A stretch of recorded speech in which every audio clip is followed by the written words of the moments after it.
هم سرا وعلانية ويدرؤون بالحسنة السيئة أولئك لهم عقبى الدار صدق الله العظيم وصدق رسوله النبي الكريم الأمين الرؤوف الرحيم إن الله وملائكته يصلون على النبي يا أيها الذين آمنوا صلوا عليه وسلموا تسليما الصلاة والسلام عليك يا سيدي يا رسول الله وعلى آلك وأصحابك يا سيدي يا حبيب الله الصلاة والسلام عليك يا سيدي يا رحمة للعالمين وعلى آلك وأصحابك يا سيدي يا خاتم النبيين۔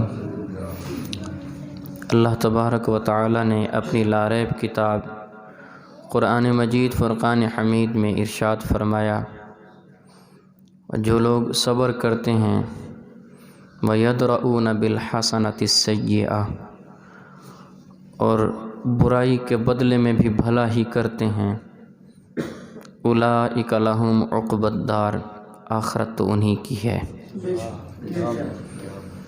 جو کسی کی برائی کا بدلہ بھی بھلے کے ساتھ دیتے ہیں، اس کے ساتھ پھر بھی اچھا کرتے ہیں، اللہ پاک فرماتا ہے آخرت انہی لوگوں کی ہے، اچھا انجام انہی لوگوں کا ہے۔ نبی کریم صلی اللہ علیہ وسلم نے بھی ارشاد فرمایا، سل من قطعک واعف عمن ظلمک، کہ جو لوگ آپ سے قطع تعلقی کرتے ہیں، آپ سے جدا ہوتے ہیں، آپ ان سے تعلق مضبوط کرو۔ کوئی آپ سے پیچھے ہٹتا ہے، آپ بڑھ کے اس کو پکڑ لو، تعلق نہیں توڑنا۔ واعف عمن ظلمک، اور جو تجھ پر ظلم کرے تو اس کو معاف کر دے، اس کے ساتھ بھلا کر۔ ایک اور آیہ مقدسہ میں ہے کہ اگر تم کسی کو معاف کرو گے، برائی کا بدلہ بھلائی سے دو گے، تو ایک وقت آئے گا کہ آپ کا جانی دشمن بھی آپ کا گوڑھا یار بن جائے گا۔ اللہ اور اس کے رسول کو یہی چیز پسند ہے۔ اللہ چاہتا ہے میرے بندے، رسول اللہ صلی اللہ علیہ وسلم چاہتے ہیں کہ میری امت کے لوگ آپس میں لڑائی جھگڑا نہ کریں، بھائی بھائی بن کے رہیں۔ نبی پاک صلی اللہ علیہ وسلم نے ارشاد فرمایا کہ تم تب تک جنت میں نہیں جا سکتے جب تک تم پکے مؤمن نہ بن جاؤ۔ پھر ارشاد فرمایا کہ تم تب تک پکے مؤمن نہیں بن سکتے جب تم آپس میں پیار اور محبت نہ کرنے لگو۔ پھر پوچھا صحابہ کرام سے، کیا میں آپ کو ایک ایسا عمل بتا دوں کہ جس عمل کے ذریعے تمہارے دلوں کی محبت بڑھ جائے؟ اللہ کے محبوب کیوں نہیں، ارشاد فرمائیے۔ رسول اللہ صلی اللہ علیہ وسلم نے ارشاد فرمایا کہ آپس میں سلام کو عام کرو، ہر ایک سے سلام کرو، سلام کو عام کرو گے تمہاری محبتیں بڑھ جائیں گی، ایمان پکا ہوگا، تم جنتی بن جاؤ گے۔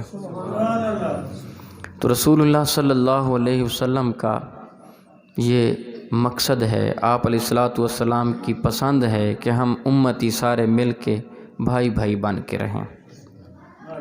اس لیے ارشاد فرمایا کہ کوئی برا کرے بھی تو تم بھلائی کے ساتھ اس کا بدلہ دو۔ تو نبی پاک صلی اللہ علیہ وسلم نے صرف اور صرف قول نہیں کیا، ہمیں نہیں حکم دیا، خود بھی اس پر عمل کر کے دکھایا ہے۔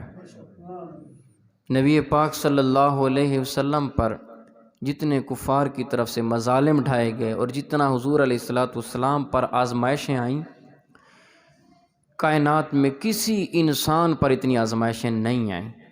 نبی پاک صلی اللہ علیہ وسلم نے ان تمام آزمائشوں پر صبر کا وہ مظاہرہ کیا کہ رہتی دنیا تک حضور علیہ الصلوۃ والسلام کے جیسا صبر کوئی انسان نہیں کر سکتا۔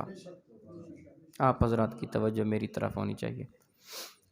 نبی پاک صلی اللہ علیہ وسلم کے طائف کا واقعہ بڑا مشہور واقعہ ہے۔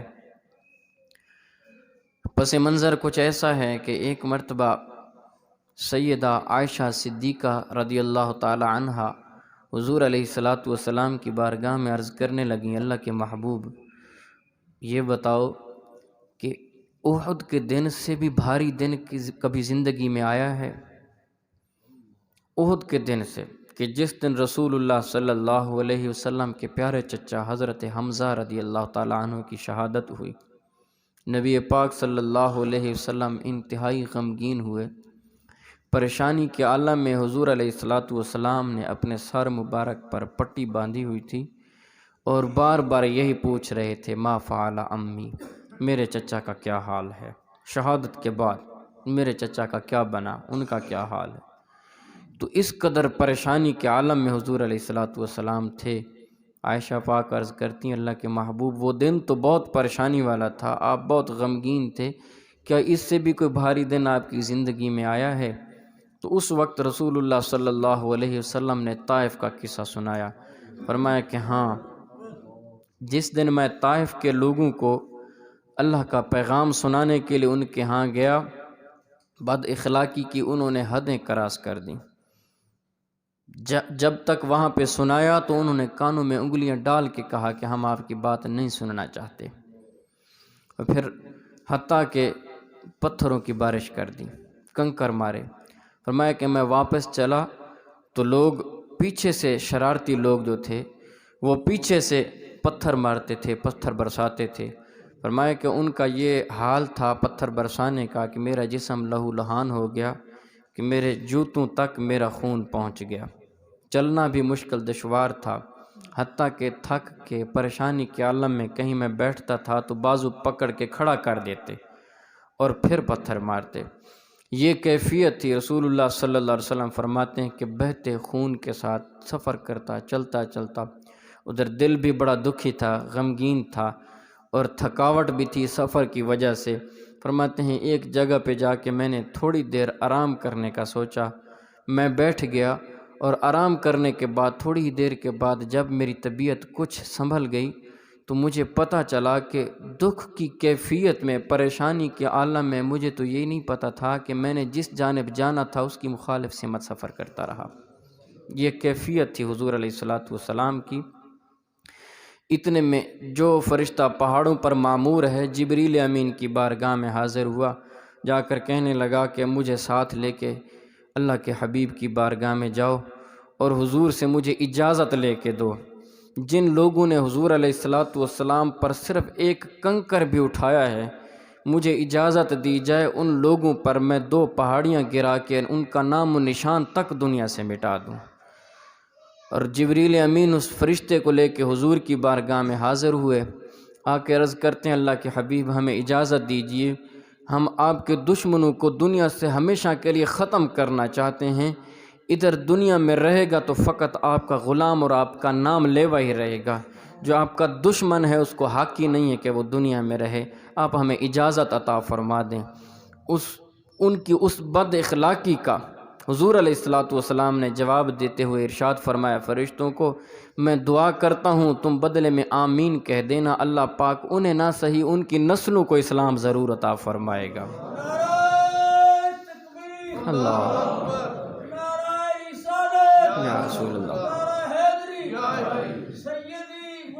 یا نبی کریم صلی اللہ علیہ وسلم نے ہاتھ اٹھائے، اللہ کی بارگاہ میں رستے ہوئے خون کو صاف کرتے ہوئے جو دعا مانگی وہ یہ تھی، اللہم اہد قومی فإنہم لا یعلمون، یا اللہ میری قوم کو ہدایت عطا فرما، یہ لوگ نہیں جانتے میرا مقام کیا ہے۔ اور پھر کوئی جانے بھی کیسے کہ حضور علیہ الصلاۃ والسلام کے پیارے یار غار، حضور کے سب سے بڑے ہمراز سیدنا صدیق اکبر رضی اللہ تعالی عنہ کو بھی حضور علیہ الصلاۃ والسلام نے ارشاد فرمایا تھا کہ اے ابو بکر، جو تم نے دیکھا ہے وہ ظاہر ہے، میری حقیقت کو میرے اور میرے رب کے سوا کوئی نہیں جانتا۔ غالب ثنائے خواجہ بیزداں گذاشتیں، کاں ذات پاک مرتبہ دان محمد است۔ اللہ پاک کے سوا حضور علیہ الصلاۃ والسلام کے مرتبہ اور مقام کو کوئی نہیں جانتا، کوئی نہیں پہچانتا۔ تو حضور علیہ الصلاۃ والسلام کا ان کے ساتھ ایسا پیارا رویہ یہ پھل لایا کہ جب مکہ بھی فتح ہو گیا، حنین بھی فتح ہو گیا، اس وقت رسول اللہ صلی اللہ علیہ وسلم اپنے مدینہ طیبہ کی طرف واپس پلٹے تو طائف کے سارے لوگ گروہ بنا کر، جماعت بنا کر مدینہ طیبہ حضور کی خدمت میں حاضر ہوئے، کلمہ پڑھ کے حضور علیہ الصلاۃ والسلام کی غلامی میں داخل ہو گئے۔ اور جو غلام بنے ہوں گے صحابہ کرام ہوں گے، پھر وہ بھی جان نثار ہوں گے۔ اس لیے قرآن پاک نے کہا بھلا کرو گے تو تمہارے دشمن بھی تمہارے یار بن جائیں گے۔ نبی کریم صلی اللہ علیہ وسلم مسجد نبوی شریف میں کھانا تناول فرما رہے تھے، اور آقا علیہ الصلاۃ والسلام کا انداز مبارک کہ مقام و مرتبہ کے اعتبار سے نہ کوئی پیدا ہوا، نہ کوئی آپ کا ہم پلہ پیدا ہو سکتا ہے۔ اتنا اونچا مقام حضور علیہ الصلاۃ والسلام کا، اور انداز یہ تھا کہ مسجد نبوی شریف کے کچے صحن میں زمین پر بیٹھ کر کھانا تناول فرما رہے تھے۔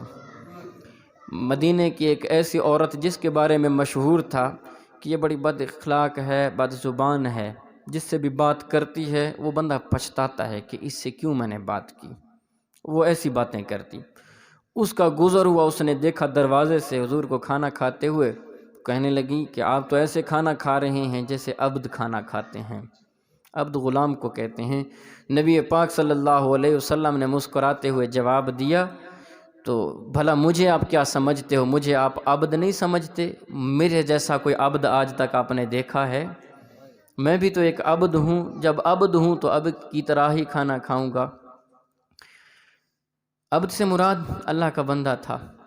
وہ سامنے بیٹھ گئی اور کہنے لگی پھر خود کھا رہے ہو، مجھے بھی کھانا کھلاؤ۔ آپ علیہ الصلاۃ والسلام نے فرمایا کھانا تمہارے سامنے ہے، کھانا کھانا شروع کر دو۔ وہ کہنے لگی کہ نہیں، یہ کھانا نہیں کھانا، جو آپ کے منہ میں ہے وہ لقمہ نکال کے دو، میں نے تو وہ کھانا ہے۔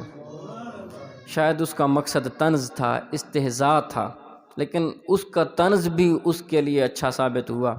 نبی پاک صلی اللہ علیہ وسلم نے اس کے طنز کا بھی مسکراتے ہوئے جواب دیا، منہ سے لقمہ نکال کے اس کو عطا فرما دیا۔ اب اس کی کتنی بڑی خوش قسمتی تھی کہ حضور علیہ الصلاۃ والسلام کے منہ کا لقمہ اس کو عطا ہو گیا۔ صحابہ کرام فرماتے ہیں کہ وہ عورت کہ جس کی بد زبانی، بد اخلاقی مدینہ طیبہ میں مشہور تھی، اس دن کے بعد عرب کی سب سے اچھے اخلاق والی عورت بن گئی، اور وہ بھی حضور علیہ الصلاۃ والسلام کی غلام بن گئی۔ اچھا اخلاق رکھو تو لوگ ہمارے اخلاق سے متاثر ہو کر ہمارے مذہب میں داخل ہوں گے۔ ہماری گفتگو سے اور ہمارے زور بازو سے شاید وہ مسلمان نہ ہوں، نہ ہی کبھی پہلے ہوئے، نہ ہی کبھی بعد میں ہوں گے۔ زور بازو سے کوئی بھی مسلمان نہیں ہوا۔ مکہ کے فتح ہونے پر بھی جتنے لوگ مسلمان ہوئے، حضور علیہ الصلاۃ والسلام کے معاف کرنے کی وجہ سے مسلمان ہوئے۔ جب تک تلوار چلتی رہی ہے تب تک سارے لوگ اپنی ضد پر ہی تھے۔ تلوار نیچے کی، حضور علیہ السلام نے فرمایا کہ میں نے سب کو معاف کیا ہے، سارے لوگ اسلام کے اندر داخل ہو گئے۔ اسلام میں لوگ تبھی داخل ہوتے ہیں جب ہمارا اخلاق اچھا ہوگا۔ ہم کسی کی بات کو معاف کر دیں گے، سن کے برداشت کر جائیں گے۔ اور بڑی بات یہ ہے کہ جب بندہ خود جواب دیتا ہے تو وہ خود جواب دیتا ہے، لیکن جب خاموش ہو جاتا ہے پھر اس کی طرف سے اللہ کے فرشتے جواب دیتے ہیں۔ غالباً شیخ سعدی شیرازی ہی فرماتے ہیں کہ اس بندے سے مت ڈرو کہ جو تم اس سے کوئی بات کہو تو وہ بدلے میں مکہ مار کے تمہارے دانت توڑ دے۔ اس سے نہیں ڈرنا چاہیے، اس نے تو دنیا میں بدلہ لے لیا، اس سے کیا ڈرنا ہے، معاملہ ختم ہو گیا۔ ڈرنا ہے تو اس سے ڈرو جسے تم کچھ کہو تو وہ چپ کر جائے، خاموش ہو جائے۔ اگر وہ خاموش ہو گیا تو پھر اس کی طرف سے بدلہ اس کا رب لے گا۔ بندہ بدلہ لے تو اس کو ہم بدلہ دینے کے اہل ہیں، ہم اس کو بدلہ دے سکتے ہیں، لیکن جب اللہ پاک نے بدلہ لیا تو پھر ہماری اوقات نہیں ہے بدلہ دینے کی۔ اس لیے اس سے ڈرو جو خاموش ہو جاتا ہے۔ تو مطلب یہی ہے کہ اگر کوئی ایسا انسان ہے کہ جس سے بدلہ لینا مقصود ہے، اتنا ہی زیادہ غصہ ہے، تو پھر بدلہ لینے کا سب سے حسین انداز یہ ہے کہ تم خاموش ہو جاؤ۔ حضرت سیدنا صدیق اکبر رضی اللہ تعالی عنہ کو کفار پریشان کر رہے تھے، آپ خاموش ہو کر ان کی باتوں کو سن رہے تھے اور برداشت کر رہے تھے۔ قریب دروازہ کھلا تھا، رسول اللہ صلی اللہ علیہ وسلم دروازہ کھول کے اپنے حجرہ مبارک سے صدیق اکبر کا یہ انداز دیکھ رہے تھے، اور حضرت ابوبکر صدیق کو بھی پتہ تھا کہ میرے محبوب مجھے دیکھ رہے ہیں۔ کفار نے کوئی ایسی بات کہہ دی، صدیق اکبر سے رہا نہ گیا، بدلے میں ان کا جواب دے دیا۔ نبی پاک صلی اللہ علیہ وسلم نے پسند نہ کیا، دروازہ بند کر کے گھر تشریف لے گئے۔ صدیق اکبر کو اس بات کا بڑا رنج ہوا، فوراً دروازہ پہ دستک دی، حضور علیہ الصلاۃ والسلام کی بارگاہ میں دستبرست عرض کرنے لگے، اللہ کے محبوب مجھے معاف کر دیجیے اگر میرا عمل اچھا نہیں لگا۔ رسول اللہ صلی اللہ علیہ وسلم نے ارشاد فرمایا کہ جب تم خاموش تھے آپ کی طرف سے اللہ کے فرشتے کفار کو جواب دے رہے تھے، میں تو فرشتوں کا نظارہ کر رہا تھا، اور جب آپ نے جواب دیا ہے تو اللہ کے فرشتے پھر واپس پلٹ گئے ہیں۔ تو بندہ خاموش ہو جائے، خاموش رہے تو اللہ کے فرشتے جواب دے دیتے ہیں، اگر بندہ خود جواب دینا شروع کر دے تو پھر فرشتے واپس پلٹ جاتے ہیں۔ بڑا مشہور حکایت ہے، ذکر کی جاتی ہے کہ ایک بزرگ مجذوب آدمی پھٹے پرانے کپڑے، بکھرے بالوں کے ساتھ ٹوٹا ہوا جوتا پہنے ہوئے بازار میں سے گزر رہے تھے۔ سردی کا موسم تھا، بارش بھی برس رہی تھی۔ حلوائی کی دکان کے قریب سے گزرے تو اس نے کہا بابا جی کو بلا کے دودھ پیو گے؟ انہوں نے کہا کہ یہ تو بڑی نیکی ہوگی۔ دودھ کا گرم پیالہ جو تھا وہ بزرگ کو پیش کر دیا۔ انہوں نے دودھ پیا اور اللہ کا شکر ادا کیا، آگے چل پڑے۔ تھوڑا آگے گئے تو کوئی گھر کا دروازہ کھلا ہوا تھا، دو مرد و عورت بیٹھے ہوئے تھے، میاں بیوی ہوں گے شاید۔ وہ قریب سے گزرا، جوتا ٹوٹا ہوا تھا، بارش بھی برسی ہوئی تھی، پانی کھڑا ہوا تھا، پانی کے چھینٹے اڑے عورت کے اوپر جا گرے۔ مرد کو غصہ آ گیا، اس نے کہا کہ تم نے اس پر پانی گرا دیا اور وہ بھی میلا کچیلا گندا پانی۔ اٹھ کے بابا جی کو اچھی چھترول کر دی، سزا دے دی۔ بزرگ تھے، وہ مسکراتے ہوئے آگے چل پڑے، مجذوب تھے۔ اوپر آسمان کی جانب دیکھا، کہا کہ مالک تیرے رنگ بھی نرالے ہیں، کہیں سے گرم گرم دودھ ملتا ہے اور کہیں سے سزا ملتی ہے۔ اتنا کہا اور آگے چل پڑے۔ تھوڑی ہی دیر کے بعد وہ شخص، نہ جانے اس کو کیا ہوا، وہ شخص وہیں پہ گرا اور اس کی موت ہو گئی۔ گھر والوں نے اس بزرگ کو پکڑ لیا، مجذوب کو، کہ تم نے بد دعا کی ہے جس وجہ سے ہمارا بندہ مر گیا ہے، کیوں بد دعا کی ہے؟ تو بزرگ کا پھر وہی انداز، مجذوب مسکراتے ہوئے بولا، اس نے کہا کہ اس عورت پہ چھینٹے پڑے تھے، اس کے یار کو نہیں برداشت ہوا، اس نے مجھے مارا ہے تو پھر میرے یار کو بھی نہیں برداشت ہوا، اس نے بھی اپنے یار کا بدلہ مجھ سے لیا تھا، پھر میرے یار نے بھی بدلہ لے لیا ہے۔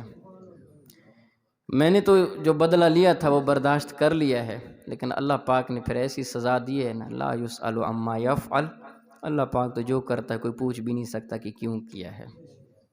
اس لیے خاموش ہو جانے سے اللہ اور اس کے فرشتے خود جواب دے لیا کرتے ہیں۔ تو کسی سے معاف کر دینا چاہیے، اگر کوئی جواب دینا مقصود ہے بھی تو خاموش ہو جانا چاہیے۔ یہ بہت بڑا اس کے لیے سزا واقع ہو سکتی ہے، یہ بہت بڑا بدلہ ہے، اچھا انداز ہے خاموش ہو جانا۔ ایک بزرگ کے بارے میں آتا ہے، سید احمد کبیر رفاعی رحمۃ اللہ تعالی علیہ، غوث پاک کے مرید تھے، غلام تھے ان کے بارے میں آتا ہے کہ ان کا ایک مرید تھا، عقیدت مند تھا، بڑی چاہت رکھتا تھا۔ اس مرید نے کئی مرتبہ خواب میں دیکھا اپنے پیر کو، اپنے مرشد کو جنت کا سفر کرتے ہوئے، جنت کے اندر گھومتے ہوئے پھرتے ہوئے۔ تو دل میں خیال آتا تھا کہ کبھی پیر صاحب کی بارگاہ میں جاؤں گا اور جا کے اپنا قصہ سناؤں گا کہ میں نے آپ کو جنت کے اندر گھومتے ہوئے دیکھا ہے۔ ایک دن وقت نکالا، سفر طے کیا، پیر و مرشد کی بارگاہ میں حاضر ہو گئے۔ ابھی پہنچے تھے، دروازے پہ پہنچے تو دیکھا کہ اندر سے ان کی بیوی کی آوازیں آ رہی تھیں، شاید وہ کسی وجہ سے ناراض ہوں گی، تو لڑائی چل رہی تھی۔ ابھی آپ خاموش تھے، آپ کی آواز نہیں آ رہی تھی، عورت کی آواز آ رہی تھی۔ تو مرید کو تھوڑا دکھ ہوا کہ یہ میرے پیر مرشد کے لیے تو دکھ کی بات ہے، پریشانی کی بات ہے۔ تو اپنے دوستوں کو، اپنے جو پیر بھائی تھے ان کے پاس گئے اور ان کو جا کے کہنے لگے ایسا کیوں ہے، پیر صاحب اس کو چھوڑ دیں، اگر دکھ دیتی ہے، تکلیفیں دیتی ہے یہ عورت تو آپ اس سے جدائی اختیار کر لیں۔ انہوں نے کہا کہ شاید وہ امیر زادی ہے، اس وجہ سے اس کا کوئی احسان ہوگا، کوئی پیسے ہوں گے جس وجہ سے آپ نہیں چھوڑ رہے اس کو۔ وہ مرید تھا، عقیدت زیادہ تھی، وہ گیا، اس نے مال و دولت جمع کیا، اس نے کہا کہ پیر صاحب کو دوں گا، عرض کروں گا کہ یہ اس کو دے کے اس سے جدا ہو جائیں۔ جمع کر کے جب آپ کی بارگاہ میں پہنچا تو آپ کو بتایا کہ میں اس لیے مال لے کے آیا ہوں، آپ مسکرا دیے۔ آپ نے ارشاد فرمایا کہ اس کی بد اخلاقی پر اگر میں صبر نہ کرتا تو آپ مجھے کبھی بھی خواب میں جنت میں گھومتا ہوا نہ دیکھتے۔ یہ جنت میں گھومتا ہوا مجھے دیکھتے ہو تو اسی وجہ سے کہ میں خاموش ہو جاتا ہوں۔ اور یہ بڑے دکھ کی بات ہوتی ہے، گلی میں کوئی اور بندہ یا کوئی اور عورت ہمارے ساتھ اس طرح کا سلوک اور رویہ برتے تو اس پر کوئی غصہ نہیں آتا، خاموشی ہو جاتی ہے، بندہ برداشت کر جاتا ہے۔ لیکن اپنے گھر کی طرف سے اگر اس طرح کا صلہ ہو تو وہ پھر مشکل ہوتا ہے برداشت کرنا، دکھ ہوتا ہے کہ جس گھر کے لیے، جن لوگوں کے لیے دن رات ہم محنت کرتے ہیں، اگر ان کی طرف سے بھی ایسا جواب آ جائے پھر تکلیف ہوتی ہے۔ تو وہ اللہ کے بزرگ ایسے تھے، انہوں نے تو اس بڑی تکلیف کو بھی ہنس کے برداشت کیا، صبر کیا، اللہ پاک نے پھر صلہ بھی کیسا عطا فرمایا۔ اور ہم کسی کو چھوٹی سی بات پر بھی برداشت کرنے کے لیے تیار نہیں ہیں، صبر ہمارے اندر سے ختم ہو چکا ہے۔ قرآن پاک میں صبر کی جو جزا ذکر کی گئی ہے وہ یہی ہے کہ جو صبر کرے گا اللہ پاک اس کو جنت عطا فرمائے گا۔ صبر کریں، خوش اخلاقی سے پیش آئیں۔ رسول اللہ صلی اللہ علیہ وسلم کی بارگاہ میں صحابہ کرام نے عرض کیا کہ اللہ کے محبوب، کل قیامت کے دن ترازو پہ رکھی جانے والی نیکیوں میں سے سب سے بھاری اور وزن رکھنے والی نیکی کون سی ہے؟ نبی پاک صلی اللہ علیہ وسلم نے ارشاد فرمایا، تمہارے اچھے اخلاق سب سے بھاری نیکی ہے۔ اچھے اخلاق، رسول اللہ صلی اللہ علیہ وسلم کی سب سے عظیم سنت اچھا اخلاق ہے۔ انما بعثت لاتمم مکارم الاخلاق، حضور علیہ الصلوۃ والسلام نے ارشاد فرمایا کہ میں کائنات میں آیا ہوں، ان مقاصد میں، میرے بعثت کے مقاصد میں سے ایک عظیم مقصد یہ بھی تھا کہ جو اخلاقیات ہیں، ان کے جتنے بھی درجات ہیں سب کو مکمل کر دوں۔ تو رسول اللہ صلی اللہ علیہ وسلم نے اچھے اخلاق کا درس دیا ہے۔